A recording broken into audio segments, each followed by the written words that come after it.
Bonjour à toutes et tous et bienvenue dans Femmes Corpo, le podcast vidéo pour toutes celles qui naviguent dans le monde du business. On est 3 entrepreneuses et on a voulu s'intéresser aux femmes corpo. Vous savez, les femmes corporate, ces femmes qui naviguent à l'intérieur des systèmes, qui se font une place dans leur comex ou au dernier étage de leur tour et qui font bouger les choses, qui font avancer les lignes de l'intérieur, depuis l'intérieur des systèmes. Mais la question, c'est pourquoi on a voulu s'intéresser aux femmes corpo. Pendant 4 mois, avec Julia et Flora, on est au cœur de Paris dans une résidence Covivio pour réfléchir à l'avenir du travail. Et comment réfléchir à l'avenir du travail sans porter une attention particulière à la place des femmes dans cet environnement.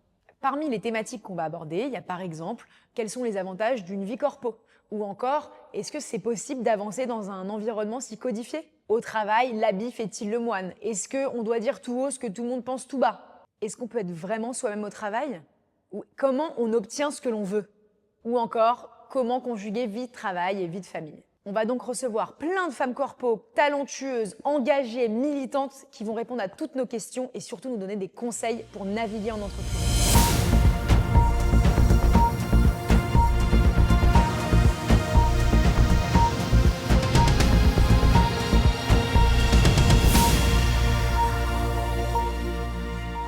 Salut Najwa. Salut Julia. Merci beaucoup d'avoir accepté notre invitation à Flora, Juliette et moi-même pour cet épisode exceptionnel de Femmes Corpo, avec une femme corpo, pas dans n'importe quel domaine, mais le domaine du bâtiment.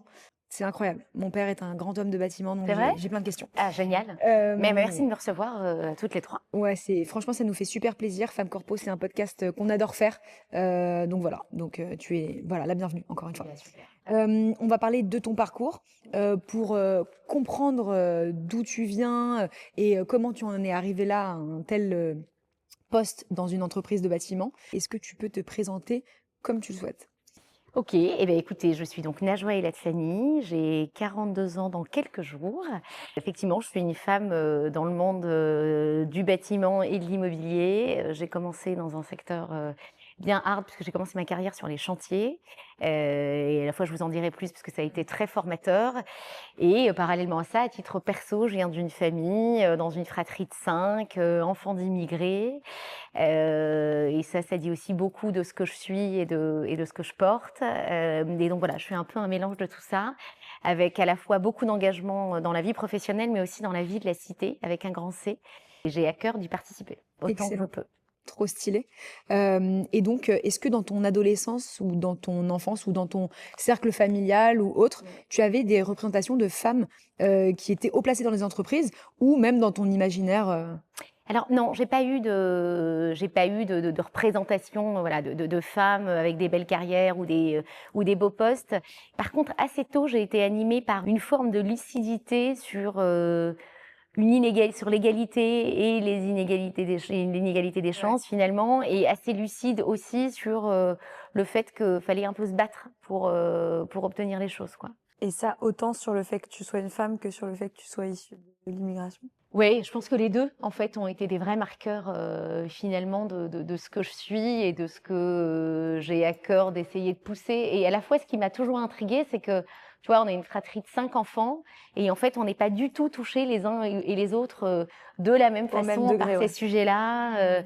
Et on n'a pas tout à fait les mêmes parcours, en tout cas, ou les mêmes ambitions pour la société. La même pour éducation, quoi. Ouais. Donc, c'est ça qui est bien. Ça, c'est assez intriguant, mais je trouve que c'est aussi la magie finalement de l'éducation des enfants et de ce tout qui... pour faire un monde, de Ouais, toute manière. très clairement. Comment tu t'es retrouvée à faire carrière dans le BTP sur les chantiers? Franchement, c'est un vrai hasard. En fait, j'étais plutôt très bonne élève à l'école, j'aimais bien ça. Je pense que j'ai compris aussi assez tôt que l'école de la République pouvait quand même clairement permettre de faire des choses. Alors après, elle se suffit pas à elle-même et il faut un entourage qui suit, qui aide, il faut plein de choses, mais c'est quand même un élément central auquel je crois encore très fort.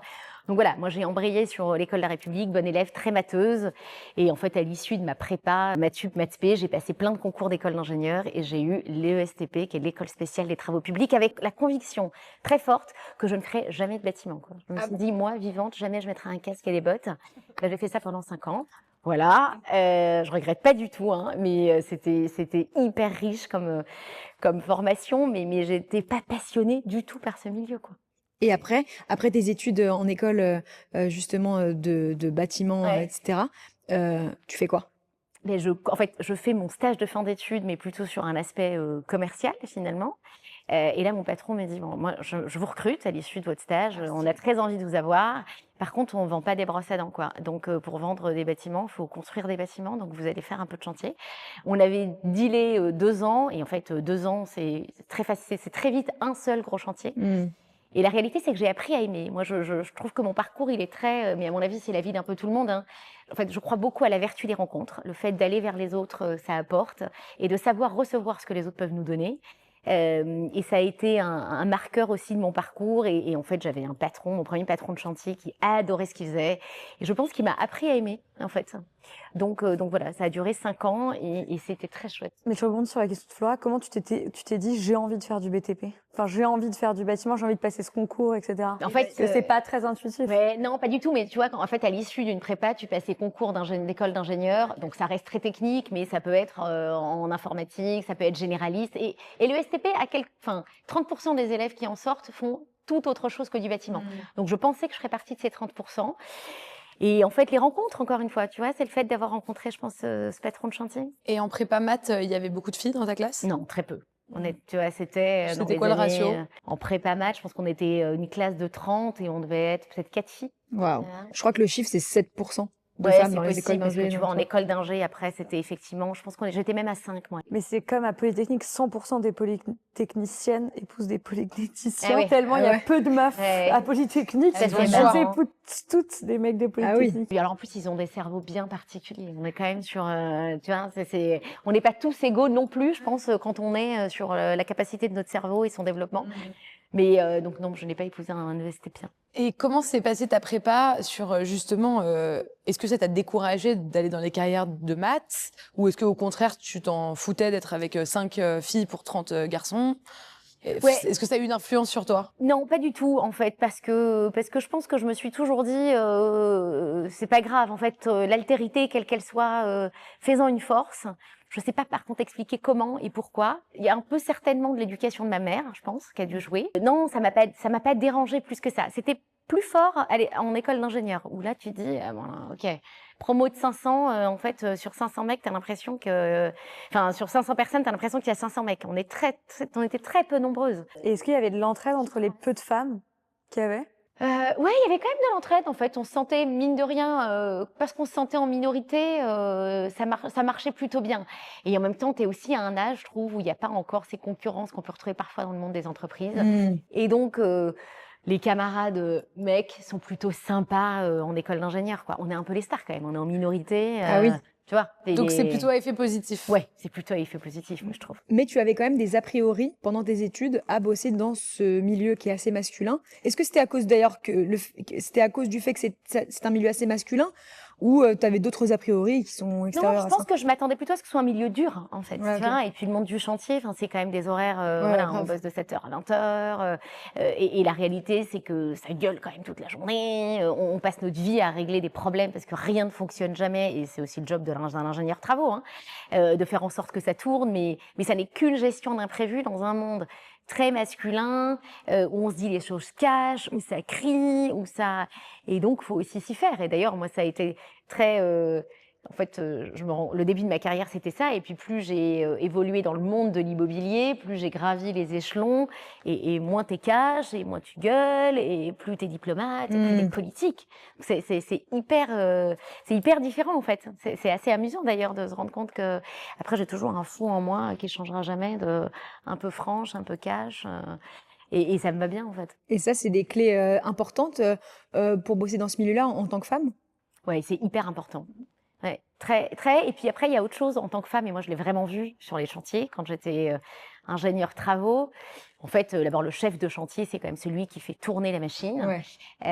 Après, il y a tous les ouvriers. Là, pour le coup, tous les ouvriers, c'est 100% des hommes. Et d'ailleurs, les chefs de chantier sont 100% des hommes. Et on se rend compte qu'il y a l'âge qui vient aussi en mettre une couche. Donc, on est femmes et en plus, on est beaucoup plus jeunes que le chef de chantier. Et moi, je trouve que nous, les femmes, on avait une approche qui était plus fine. J'aime jamais trop attribuer les adjectifs à un genre.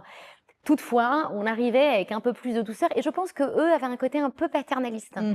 Donc on se faisait quand même moins envoyer sur les roses quand on arrivait avec un planning en disant au chef de chantier, là est-ce que tu crois que tu pourrais quand même couler la poutre qui est là plutôt que celle-là? Il écoutait. Là où le jeune ingé qui arrivait sorti avec son petit diplôme tout frais, chef de chantier, ça le gonflait un peu quand même. Mais tu vas pas m'apprendre en fait comment je vais faire mon métier. Donc en fait, il y avait aussi un avantage. Au fond, si on savait manier la relation humaine. Est-ce qu'il y a eu des moments, des souvenirs dans ta carrière où tu as été confrontée à des situations de sexisme en particulier? Alors oui, je me souviens d'une fois, plutôt sur chantier. Alors après, il y a eu d'autres expériences, mais je me souviens d'un matin où je suis arrivée très tôt sur le chantier et où un partenaire arrive en me disant bonjour, j'ai rendez-vous j'ai rendez-vous avec quelqu'un, mais j'ai pas son nom, c'est pour s'occuper de je sais pas quoi. Bon, la personne, je lui dis, bah, écoutez, moi j'ai rendez-vous avec quelqu'un, mais je suis pas sûre que ce soit vous. Attendez que l'équipe arrive. Finalement, il tombe sur mon patron. Et il lui dit, bah, je suis arrivée ce matin, enfin je suis arrivée tout à l'heure, mais avec votre assistante qui était là, et moi j'ai rendez-vous pour telle partie du chantier. Et il lui dit, ah, mais alors vous avez rendez-vous avec elle en fait, et c'est pas du tout l'assistante. Je vous conseille de pas la prendre pour l'assistante, ça va pas bien lui plaire. Donc il y avait réellement ce stéréotype quoi. Et donc on en a ri après, mais non, j'ai eu des remarques par contre un peu liées aussi à mon origine parfois. Tu vois, j'ai le souvenir d'un de mes sous-traitants qui venait d'Auvergne. On peut aussi se dire que moi, je crois beaucoup que les préjugés sont liés au fait à la méconnaissance. Bien sûr. Et qui, je me souviens, m'avait dit une fois, mais dis donc, vous parlez drôlement bien vous parlez bien français pour une... Bah, vous m'avez compris pour une... Non, j'ai pas compris. Je voulais être sûre, tu vois, je me suis dit, c'est ce qu'il est en train de me dire. Et donc, il me dit, bah, pour une arabe, quoi. Je dis, ah. Alors, en fait, on y vient. On va repartir. L'arabe, elle est française, elle est née en France, j'ai fait l'école de la République. Et en fait, finalement, il était presque touchant. Il disait, ah bon, mais en fait, j'en avais jamais vu. Ouais. Donc, je lui dis, bah, c'est pas grave, mais vous verrez, il y en a plein. Et en fait, on parle bien français. Ça va bien se passer. Et quand on se prend une réflexion comme ça, un peu discriminante, pour toi, c'est quoi le meilleur moyen de défendre ses intérêts, la bonne manière de réagir, si tu devais donner un conseil là-dessus? Si je devais donner un conseil, c'est de ne pas faire semblant de ne pas avoir compris. Il faut jamais garder pour soi, moi, je trouve, ces phrases-là, parce qu'en fait, elles restent là, elles heurtent, et quand elles s'accumulent, elles font beaucoup de mal. Donc, il faut savoir les prendre et puis surtout y répondre. On n'est pas obligé de s'énerver, de crier, d'appeler au racisme au effort à chaque fois. Mais d'extérioriser. Mais par contre, il faut extérioriser et puis il faut expliquer. Et c'est pas mal d'ailleurs des retours qu'on a, je trouve, des différentes femmes corpo sur le fait justement d'extérioriser.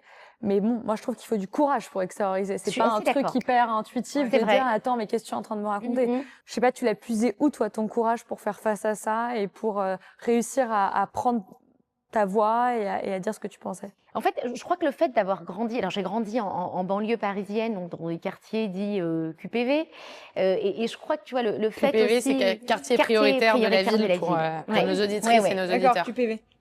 Et donc, je crois que d'avoir vu aussi la disparité sociale, finalement, au-delà de la disparité ethnoculturelle, tu te rends compte que il y a un moment où c'est un peu cette notion de combat. D'ailleurs, je me souviens, j'ai un ami qui un jour me disait, c'est un champ lexical qui est en toi.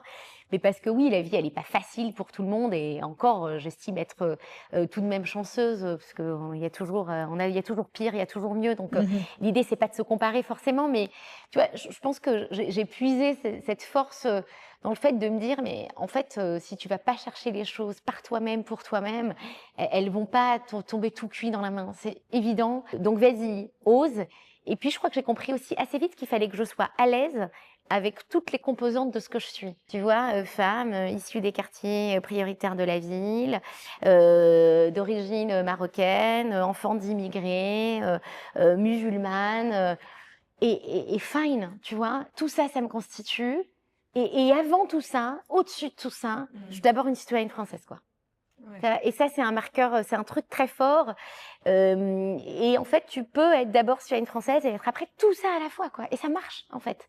Mais tant qu'on n'est pas bien dans ses pompes, c'est hyper difficile d'oser. Bien sûr, mais du coup, ça, je trouve que c'est un excellent conseil, voilà, de comprendre un peu toutes les composantes de nos identités pour savoir vraiment qui on est et pour en faire des forces, c'est sûr. Mais comment Après, c'est une question vraiment très ouverte et sûrement c'est lié à l'éducation, sûrement même de l'école de la République, etc. Mais c'est comment on apprend à se connaître aussi et comment, en fait, on en fait des forces, quoi. C'est ça. Ouais.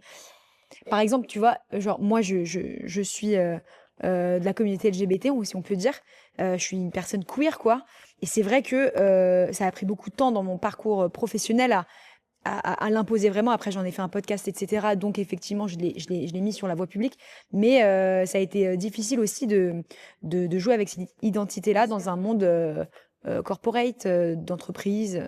Ouais, bien sûr. Non, mais, en tout cas, dans la vie de tous les jours, je pense qu'on a plus ou moins de facilité à le faire, même si c'est quand même pas simple. Hein. La société, elle met du temps à accepter les choses et on se rend bien compte aussi qu'en fonction du climat politique dans lequel on est, selon les années, selon les décennies, on n'est pas toujours à l'aise ou pas. Mais finalement, on est quand même ce qu'on est, quel que soit ce que l'extérieur va nous renvoyer.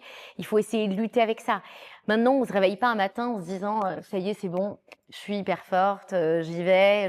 D'abord, je trouve que en fait, on peut toujours gagner en audace, en force, et particulièrement les femmes, hein, quoi qu'on en dise. Cette espèce de confiance en soi est toujours un peu malmenée. Et puis, il y a les rencontres et puis il y a l'éducation. Moi, j'ai eu une maman qui nous disait toujours ne dépendez de personne. Et vous, mes filles, plus que les garçons, parce qu'on est 3 filles et 2 garçons, soyez hyper indépendantes. Quoi. Et financièrement aussi. Et financièrement aussi. Mais d'où l'importance de ce que tu disais, Julia, moi je trouve, sur alors les qu'elle mentors. l'était pas du tout, hein, pardon. Tu vois, donc c'est très marrant. Mais probablement qu'elle se disait il faut plus que je le suis pas. Au fond, il faut qu'elle le soit. Mais d'où l'importance, je trouve, d'avoir des mentors et des modèles, parce que je trouve que pour entraîner son mindset à justement avoir le courage, la force, la confiance en soi, je trouve que c'est hyper important d'avoir des représentations. Bien sûr. Et deuxièmement, de se dire si cette meuf en a été capable, si cette femme a été capable de faire ça, bah c'est que peut-être moi aussi j'en suis capable. Moi par exemple, il y a toujours un truc où chaque prise de parole, depuis ma première prise de parole, ça a été hyper intuitif. Je me suis dit, Juliette, tu es Beyoncé. Et je ne suis pas Beyoncé, je n'ai pas 1% de son charisme, pas 2% de son chant, parce que je chante extrêmement mal, il faut le dire. Mais je sais pas ça. Alors, je me suis jamais dit que je serais comme elle, mais en tout cas, ça m'a donné une énergie d'y aller. Je me dis, putain, il y a quand même des meufs qui arrivent à retourner des stades dans le monde entier. Donc, go, en fait. Enfin, vas-y, parce que c'est la première étape, c'est de se lancer, en fait. Oui, c'est vrai. C'est vrai, mais là où je te rejoins, c'est les rôles modèles, et ça c'est génial, parce qu'en fait tu te rends compte qu'il y a un paquet de choses qui sont faites pour justement, et qui mettent en avant, tu vois, votre podcast c'est canon, t'as plein de conférences, t'as beaucoup d'associations, beaucoup de, tu vois, justement de mentorat et autres, donc moi j'invite quand même toutes ces jeunes femmes, ou moins jeunes même, à justement aller chercher tout ce qui est mis en place, à bénéficier de mentoring, à aller écouter des conférences. L'effet de groupe, quand même, il est très, très aidant, quoi. Et justement, aujourd'hui, là, t'as des femmes que tu admires dans ton milieu ou dans d'autres milieux, mais justement, des femmes qui te drivent, quoi, un peu dans, tu vois, comme des mentors. Écoute, c'est marrant, c'est une question qu'on m'a déjà posée, et en fait, j'ai pas de femme plus qu'une autre que j'admire, et même si tu me demandais un homme, je saurais même pas te répondre, tu vois. Je suis pas dans ce schéma. Ce que j'admire, en tout cas chez les autres, c'est beaucoup de valeur, tu vois. Et moi, je suis très admirative des gens qui réussissent et qui gardent une énorme part d'humilité et qui redonnent d'une façon ou d'une autre, en fait. Bah, moi, je voulais te parler de ça parce que quand on t'écoute, et d'ailleurs, c'est propre à beaucoup de femmes corpo qu'on reçoit sur ce canapé, on dirait que bon, bah, vous avez subi du sexisme, du racisme, dans ton cas. Parfois, ça a été un peu dur de faire votre carrière et de faire votre trou, mais finalement, ça s'est bien passé. Et peut-être que ça te donne, si une jeune femme nous écoute, une idée que bah pour vous ça a été facile. Mais je sais que toi à côté tu as un engagement associatif très fort, un engagement même militant, je pense qu'on peut dire, au Club 21e siècle, qui est une association qui défend les diversités dans les milieux corporate. Pourquoi tu as eu besoin dans ta carrière de cumuler engagement professionnel, enfin ta vie pro quoi, et un engagement associatif fort qui te prend beaucoup de temps et beaucoup d'énergie? En fait, je pense que je me suis rendu compte que ces rencontres, tu vois, il y en a une la première qui a été très marquante, je pense, notamment c'est au lycée où j'étais très bonne en maths et où une prof de maths m'a dit faut que tu fasses une maths sup, maths spé. Je dis ah bon, ah bah tiens, remarque, ma sœur avait quand même fait une prépa HEC, donc j'avais déjà un peu le truc en tête. Mais je me disais, c'est pas tout à fait pour moi quand même, que j'imaginais pas du tout le truc. Elle me disait, non mais si, évidemment, vu tes résultats, faut que tu y ailles. Donc je me suis dit, bon tiens, il y a déjà une première bonne étoile. Après, j'étais en école d'ingénieur. C'était une école d'ingénieur payante. J'avais pas les moyens, enfin mes parents n'avaient pas les moyens de payer les 3 années. Et là, pareil, c'était le directeur des relations école-entreprise qui m'avait dit, il y a une grande entreprise du CAC 40 qui va choisir 10 élèves en première année pour leur payer la 2e et 3e année. Il faut que tu postules, mais parce qu'en fait, c'était simplement un monsieur que je croisais dans les couloirs, avec qui je papotais de temps en temps. Et du coup, je pense que ça a créé une espèce de lien, mais qui tient à pas grand-chose, en fait. Simplement de dire bonjour, de discuter et de... Et donc, il y a une forme de sympathie mutuelle qui se dégage et une relation qui se crée. Donc, j'ai bénéficié de cette bourse de ce groupe du BTP Vinci, pour ne pas les nommer, parce qu'après tout, je leur quand même, au fond, je peux remercier ce groupe de m'avoir financé mes années d'études. Et je me suis dit, j'ai eu de la chance. Et il y a plein de gens qui n'ont pas cette chance et qui ne savent pas comment ça marche, qui ne vont pas trouver cette main un peu tendue. Et justement, Vinci sponsorisait une action du Club 21e siècle qui s'appelle les Entretiens de l'excellence, qui existe toujours et qui est devenue même une association à part entière qui a vocation justement... En fait, le principe des Entretiens de l'excellence, c'est de dire un élève ne peut pas faire d'études d'excellence s'il ne sait même pas qu'elles existent. Donc, comment est-ce qu'on donne l'accès à l'information sur les différentes orientations auxquelles on ne pense pas si on n'a pas son père, sa mère, le voisin ou la voisine qui le fait. Et donc, on est dans plus de 40 villes en France métropolitaine, mais aussi dans les DOM. On a exporté ça dans plein de pays d'Afrique et on va à la rencontre. Ce sont des professionnels qui vont à la rencontre de collégiens et de lycéens pour leur raconter nos parcours, les études que l'on a faites et comment est-ce qu'on peut y prétendre dès lors que, règle numéro 1, on travaille. L'école française permet ça. Et donc, quand Vinci m'a dit, bah voilà, on sponsorise ce truc, est-ce que on a besoin d'envoyer quelqu'un pour nous représenter? Est-ce que ça t'intéresse? Je me suis dit, bah en fait, why not? Ça m'intéresse d'aller voir ce que c'est. Et en fait, je suis littéralement tombée amoureuse de cette association.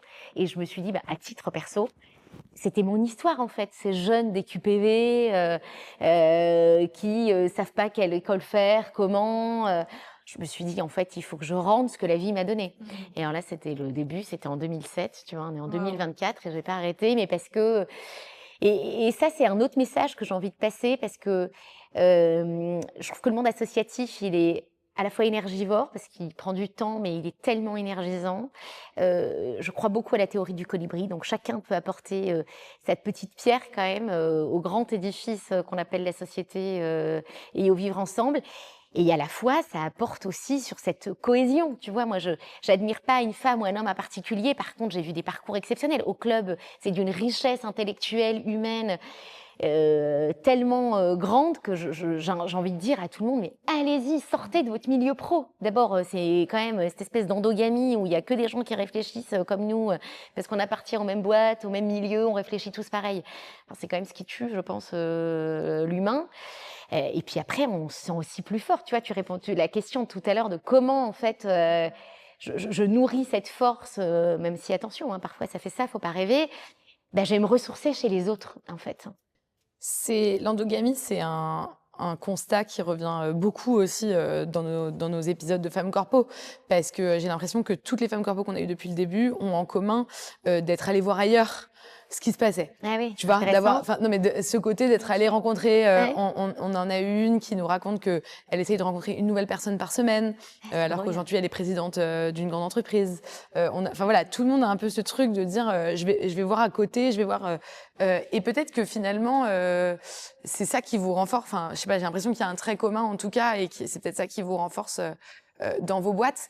Ceci dit, toi, c'est rigolo. Je me demandais comment ton côté militant associatif, il est perçu dans ton milieu professionnel qui est quand même très corporate. Oui, bien sûr. Parce que c'est assez rare de voir des profils comme le tien qui évoluent à la fois dans une carrière corporate très linéaire, progressive, et à la fois dans une carrière associative très éloquente.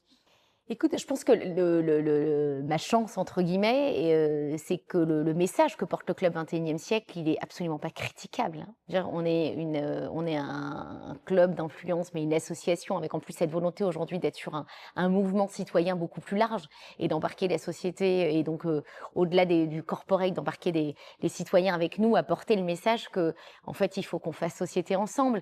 Et donc tu peux nous repréciser rapidement ce qu'est le club et comment on y adhère si on le souhaite? Bien sûr. sûr. En fait, le Club 21e siècle, il est né en 2005 avec le premier principe, c'était de se dire, quand on est issu de l'immigration, il y a quand même un plafond de verre qui existe, parce que des préjugés, parce que méconnaissances. Et donc, comment on fait pour briser ce plafond de verre? Comment on fait pour avoir une autre représentation des gens issus de la diversité, dans laquelle on exprime la réussite globalement à travers la musique ou le sport. Et j'ai envie de dire le rap ou le foot, si je caricature. Et en fait, il y a quand même un très grand nombre de Français issus de l'immigration qui ont réussi, notamment dans le monde du corporate, et qui trop longtemps ont été invisibles. Je trouve que ça a beaucoup changé. On voit beaucoup plus de figures aujourd'hui issues de l'immigration qui ont des très beaux parcours. Et nous-mêmes, au Club 21e siècle, on avait même mis en place à un moment donné des trophées de réussite dans plein de domaines. Mais l'idée de base était celle-là. Et donc, c'est un tas d'actions, plusieurs actions que l'on a mises en place au sein du Club 21e siècle, beaucoup avec les entreprises, notamment pour promouvoir la diversité. Notre baseline, c'est la diversité est une chance pour la France et la France est une chance pour la diversité. Contrairement à ce que dirait Bruno. N'est-ce pas? Exactement. On est vraiment dans d'ailleurs, on s'est même demandé si... Fallait pas réagir. Non, mais puis surtout, s'ils nous avaient pas repiqué notre baseline à nous, en fait. Tu vois. Mais tu vois, tu dis qu'aujourd'hui, excuse-moi, je t'interromps, mais Je t'en tu prie. dis qu'aujourd'hui, votre action, elle est incontestable, mais on a quand même un ministre de l'Intérieur qui l'a contesté, vu qu'il a dit que l'immigration n'était pas une chance. Oui, mais c'est la force aussi de l'entreprise. T'as raison. La mais société est en train de changer quand même à ce je ne sais niveau-là. pas si la société change. Moi, je crois que les politiques changent et sont changeants et vont un peu dans l'air du temps, indiscutablement. Là où le monde de l'entreprise, il a une autre façon de voir les choses et il est assez constant. Et il est constant dans, il faut créer de l'emploi, il faut de la productivité, il faut de la rentabilité. Et quand même, tout ça, maintenant, c'est a pris quand même beaucoup d'ampleur avec la RSE et autres. Il y a le bien-être des collaborateurs et comment mes collaborateurs restent, comment je garde les talents et comment je vais les chercher, et donc comment ils sont en phase avec les valeurs que je promeus. Et donc, on se rend bien compte, tu vois, et ça répond aussi à ta première question.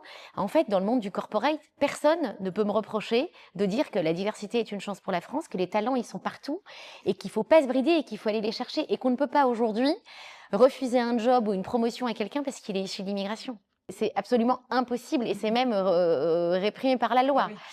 Donc, en Mais fait, c'est encore le cas. C'est encore le cas. Enfin, ça mais peut encore arriver. ça peut encore arriver, évidemment. Mais ça devient des choses qui sont, dans une entreprise en tout cas, ça devient des choses qui sont faites de façon, a priori, isolée.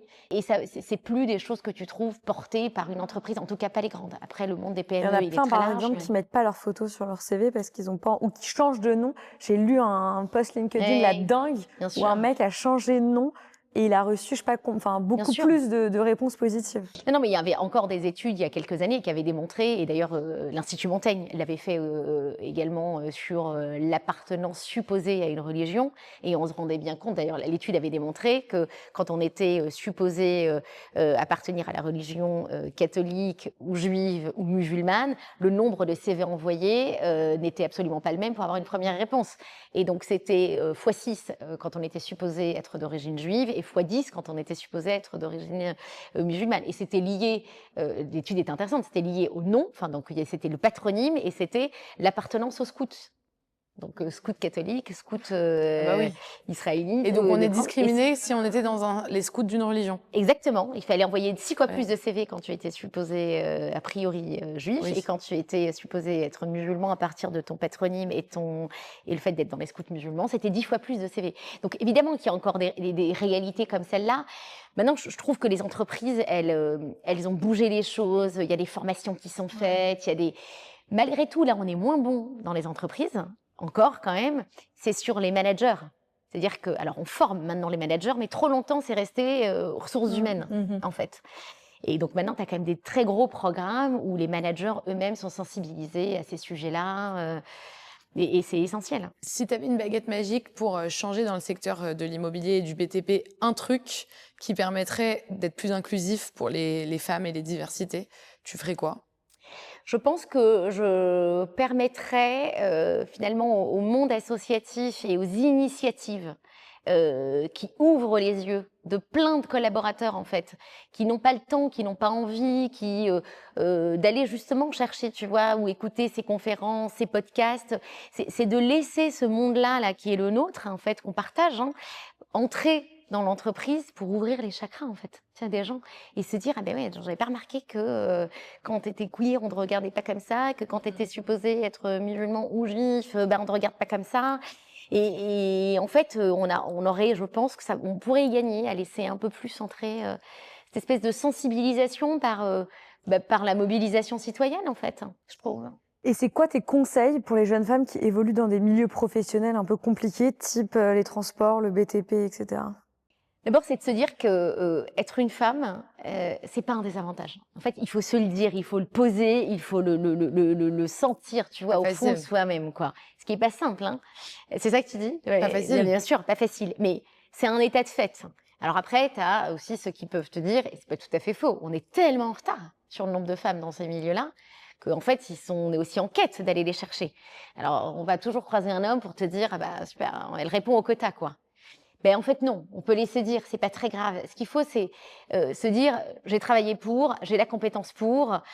Et nous, il y a une espèce de truc quand même qu'on traîne souvent, c'est le syndrome de l'imposteur, quoi. Donc comment on fait pour gentiment le laisser derrière? Et ça, c'est la société, hein, c'est une question que je me pose souvent moi avec des copines, c'est de dire mais pourquoi on le traîne plus que les hommes en fait? Je sais pas si c'est vrai parce que en fait j'ai quelques copains qui disaient nous aussi on l'a, c'est juste que nous on le dit pas. Bon, donc peut-être qu'on a intérêt à moins le dire et qu'on le ressentira moins, tu vois, j'en sais rien. Mais en tout cas, c'est de se dire d'abord, c'est pas un problème. Je suis une femme et c'est très bien. Et puis, si j'ai pas envie que ça change, en plus, ça ne va pas changer. Donc à partir de là, j'y vais. Je pense qu'il faut essayer aussi, et ça a été un marqueur. Et d'ailleurs, c'est toi qui le disais, Juliette, c'est tu vois de trouver des mentors.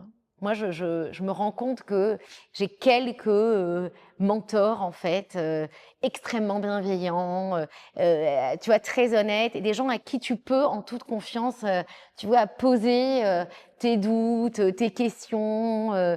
Et en fait, ça, faut pas hésiter à aller les chercher. Ouais. C'est qui vos mentors, Julia et Flora?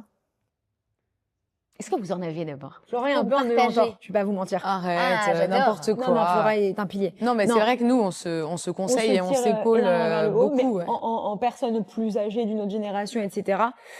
Moi, je dirais, c'est une réalisatrice de films, mais qui n'est pas du tout dans mon domaine, mais en tout cas à qui je parle beaucoup, qui s'appelle Lisa Azuelos et qui a un regard sur les femmes, je trouve, assez intéressant. C'est clair. Et donc, j'aime discuter avec elle. Ouais. D'accord.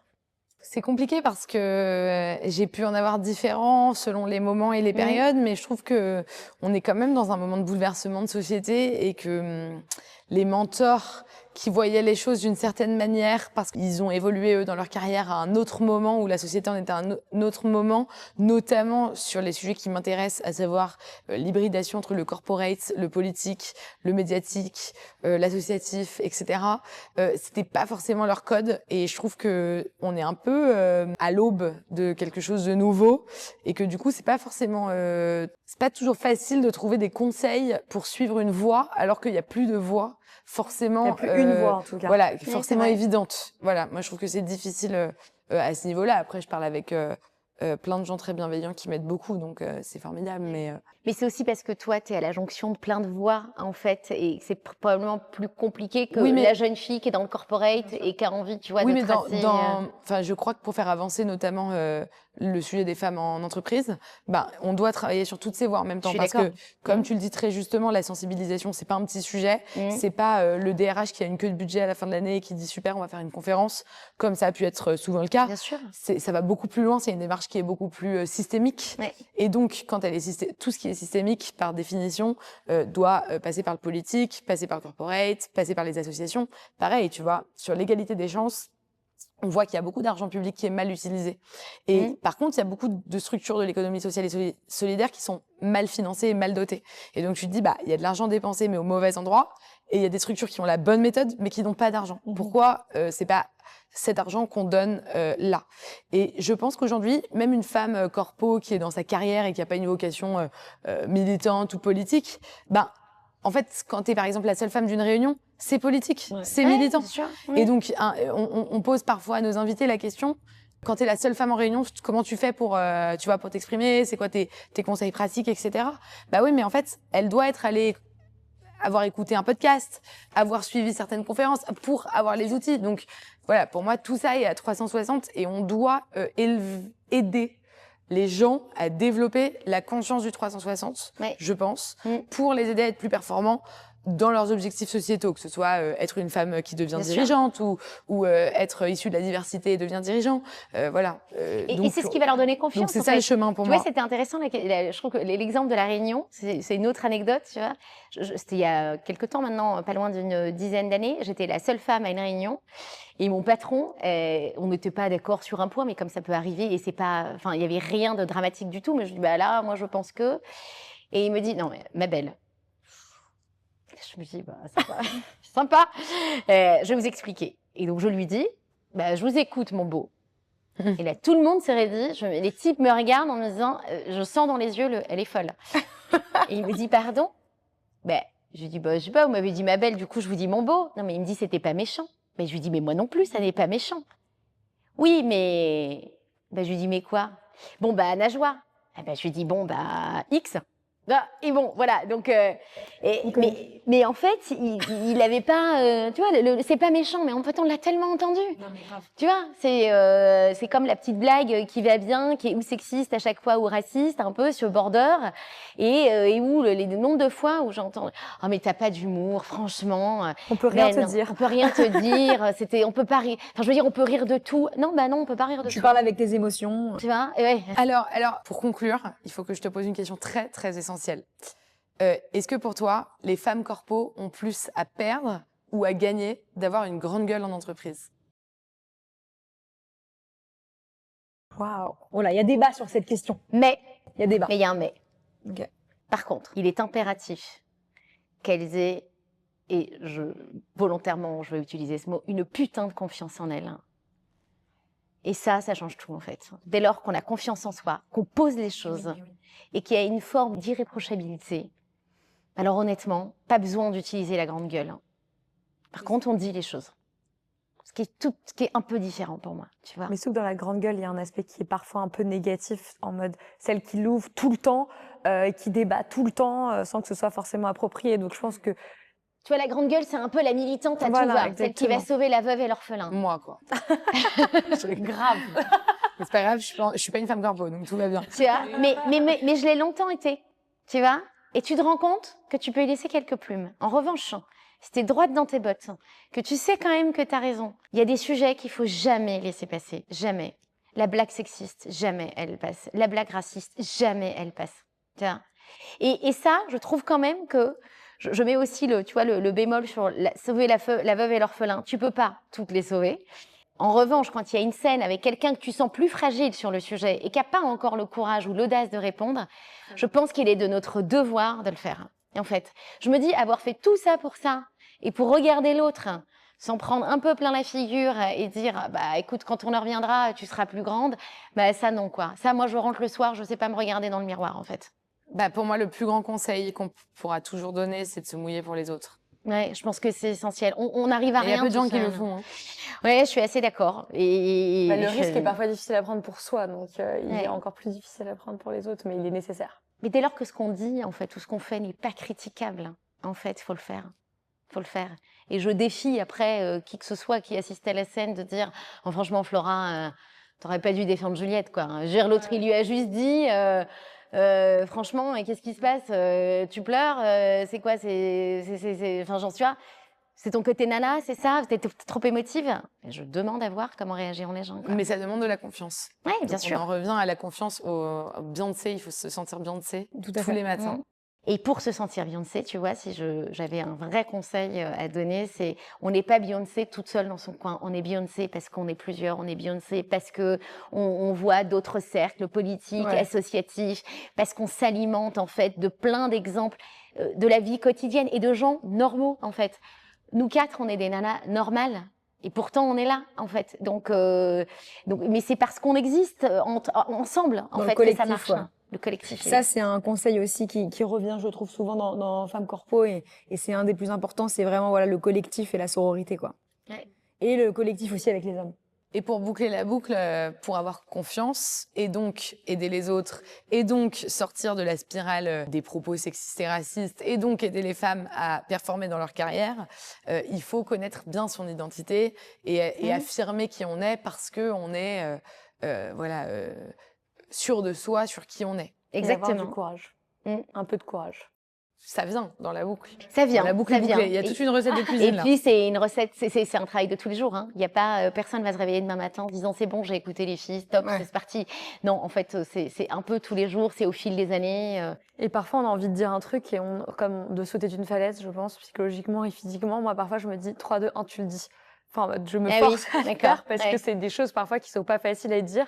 Mais en fait, à un moment donné, il faut se jeter à l'eau, je pense. Donc, Ouais, moi, alors moi, je suis plutôt du genre à me dire 3, 2, 1, tu le dis pas. Là, surtout, tu ne le dis pas. ça peut marcher dans le sens. Et moi, je suis du genre, oh, tu l'as encore dit. J'adore. Encore un autre style. Tu vois. Voilà, mais il faut tout pour faire un monde. Hein. On est pas mal là. Je pense qu'il y a un bon, il y a un bon melting pot de genre de femmes. Bah, merci beaucoup. Merci C'était à vous de m'avoir passionnant. reçu. C'était super. Trop bien cette conversation. Et ben j'étais ravie et puis au plaisir de vous revoir très vite. Merci Najwa. Merci. Merci.